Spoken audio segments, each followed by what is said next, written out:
még pár nap is jön az angyal, nagy hófehér szárnyakkal, hoz nekünk sok boldogságot, a fa alá ajándékot is. Van a tél és fentről ásik a hó, szankóval szöktet a télapó, úgy várom az ajándékokat, a szirénás baszkulantokot. Írtam az angyalkának egy levelet, lepjem meg sok-sok gyermeket, tapsol a kutyám és jaj de jó, sapkával repked a télapó.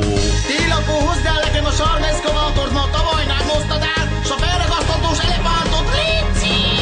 Jó estét, Szent Karácsony, Szent Györgyön és Szatmáron, mindenkinek azt kívánjuk, legyen szép karácsonyfájuk, még pár nap is jön az angyal, nagy hófehér szárnyakkal, hoz nekünk sok boldogságot, a fa alá ajándékot is. Van a tél és fentről ásik a hó, csilingel a fákon a télapó, fazékban rotyog a káposzta, a kalács is bé van tagasztva.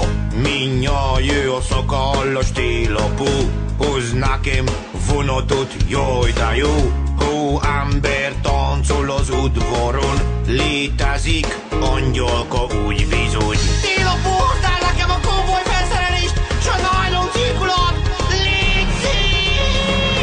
Jó estét, Szent Karácsony, az egész nagy világon, mindenkinek azt kívánjuk, legyen szép karácsonyfájuk, még pár nap is jön az angyal, nagy hófehér szárnyakkal, hoz nekünk sok boldogságot, a fa alá ajándékot is. Kozma Attila és Lung László Zsolt, mi vagyunk az Open Stage, és mindenkinek áldott szép karácsonyi ünnepeket kívánunk. Attila, röpköd a télapó, jaj de jó! Röpköd neked az assettok, jó?